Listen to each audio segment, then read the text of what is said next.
Dan ketika kita ingin melihat kenapa perempuan dan alam itu identik adalah kita lihat perempuan selalu dimetaforkan di dalam alam gitu. Pertama istilah ibu bumi,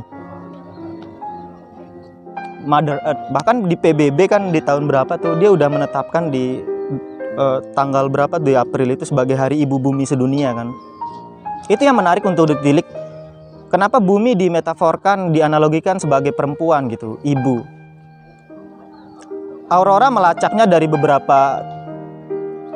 beberapa mitos yang berkembang di dunia memiliki letak kesamaan meskipun kisah yang berbeda ya.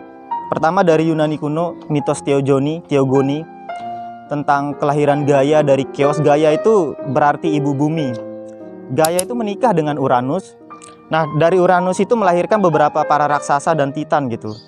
Namun Uranus kecewa dengan kelahiran Cyclops dan ingin membuang anak-anak mereka ke daerah bawah tanah yang dikuasai Hades kan. Nah, Gaia di sana menyuruh Kronos untuk memotong alat vital Uranus ketika waktu tidur gitu. Ketika kamu berhasil nanti, maka kamulah yang memerintah menggantikan Uranus, kata Gaia. Nah, ketika Kronos memerintah, ternyata diktator juga sama seperti Uranus. Nanti Kronos ketika Kronos diktator itu dia ingin memakan anak-anaknya, salah satunya Zeus. Nanti Zeus ditukar oleh Gaia yang ibu bumi ini dengan batu, makanya Zeus tetap hidup dan segala macam. Dari cerita itu kita melihat bahwa dari kata ibu bumi yang berarti feminim itu kan ibu itu memberi, melahirkan, kasih sayang yang penuh, lembut dan segala macam. Tapi sewaktu-waktu bisa marah, bisa meledak sebagaimana mitos Theogoni itu tentang Gaia itu. Kita beralih ke mitos lainnya tentang perempuan jagung di suku Indian Amerika Serikat. Perempuan jagung itu seorang perempuan namanya Selu di Indian. Jadi dia selalu menghidupi keluarganya dan anak-anaknya itu dengan jagung gitu. Dia mempunyai anak kembar bernama, sering dipanggil pemuda guntur. Anaknya ini penasaran, ibu saya itu mendapat jagung dari mana gitu katanya. Jadi suatu waktu dia mengintip Selu, ibunya, ketika pergi ke sebuah kebun. Ternyata Selu di sana tiba-tiba menari dan bergoyang hingga menjatuhkan jagung-jagung dari bagian tubuhnya gitu. Nah, ketika Selu mengetahui itu, ketika rahasia saya diketahui oleh orang, kata Selu, ibunya itu, maka disinilah letak hari kematian saya gitu. Maka Selu meminta kepada anaknya untuk menyeret dia dari ladang, dari kebun itu sampai rumahnya. Nanti ketika diseret dia meninggal dan mengucurkan darah. Dari darahnya itu lahirlah tanaman-tanaman jagung di suku Indian gitu.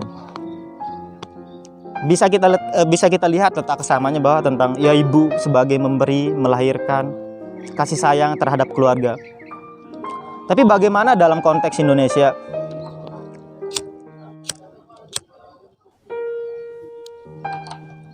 Di Indonesia kita memiliki mitologi di Jawa Barat, di suku Sunda itu, yaitu Dewi Sri namanya. Dewi Sri itu lahir dari Dewa Anta yang kesedihan melihat bumi sedang mengering dan manusia menderita. Jadi dia meneteskan air mata, dan air mata itu menjadi dua telur. Itu mitos. Telur yang pertama melahirkan Kalagumarang, katanya seorang pribadi yang jahat yang diidentik dalam mitos itu. Dan yang kedua melahirkan Dewi Sri, perempuan cantik yang penuh kasih sayang. Nah, dari Dewi Sri inilah ketika dia diajak bersenggama oleh ayah angkatnya di bumi itu, dia meninggal karena tidak selera makan. Saya singkat cerita ya. Dari kuburannya itulah lahir pohon-pohonan. Dari kuburan bagian kepalanya lah lahir buah-buahan, perutnya lahirlah padi-padian, biji-bijian dan segala macam. Dan di Yunani kuno juga ada yang menarik di mitos itu tentang kisah Demeter.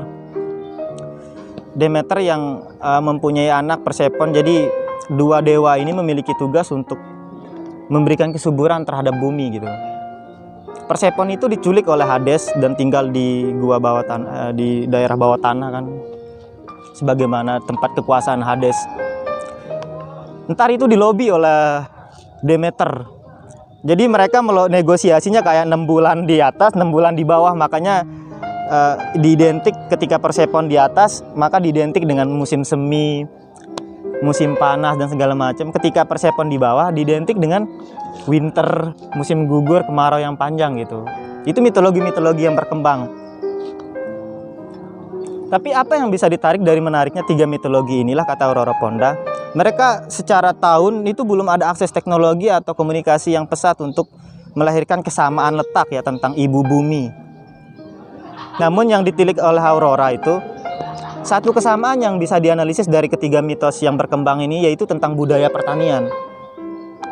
Dari dalam sejarahnya, pertanian itu sangat identik dengan perempuan gitu, karena sebagaimana tanah ia memberi, merawat, melahirkan dan segala macam. Nah, dan bagaimana keadaan ibu bumi pada hari ini, metafora ibu bumi pada hari ini? Dari apa yang saya jelaskan tadi tentang mitologi tadi itu, sebenarnya ada dua aspek yang terlihat. Pertama, aspek melihat bahwasanya seperti Selu dan Dewi Sri itu kayak seolah-olah kan seorang perempuan yang memberi, mengasihi, mempunyai pribadi yang lemah lembut. Tapi di satu sisi dalam kisah Gaia, perempuan juga diidentik bisa juga marah gitu, bisa juga meledak suatu waktu gitu. Nah, cara pikir itu itulah yang dilihat oleh ekofeminisme, metafor ibu bumi dipandang pada hari ini gitu. Seperti yang saya jelaskan tadi. Dan menariknya itu dari identiknya dua hal ini, perempuan dan alam. Menurut saya Heller itu, kita manusia terhadap alam itu seolah-olah kesatria yang ingin melindungi perempuan rapuh. Itu persepsi kita ya. Kan saya nggak tahu ya, tapi dalam pengalaman saya mondok pesantren, jadi kayak ada yang berkembang kayak ini nih yang pacaran sama perempuan nakal, kamu yang rubah buat dia tobat.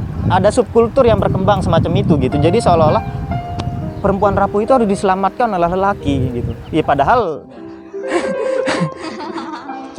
enggak harus lelaki kan yang bisa menyelamatkan. Cuma dari subordinis itu lahirlah hierarkis antara penguasa dan yang dikuasai gitu, kata saya Heller. Dan selain itu juga Dorothy Dinnerstein mengibaratkan bahwa relasi kita dengan alam itu seperti antara ibu dan anak. Ibu yang memberi, mengasihi, menyayangi, memelihara dan segala macam, dan sewaktu-waktu bisa marah gitu, kata Dorothy.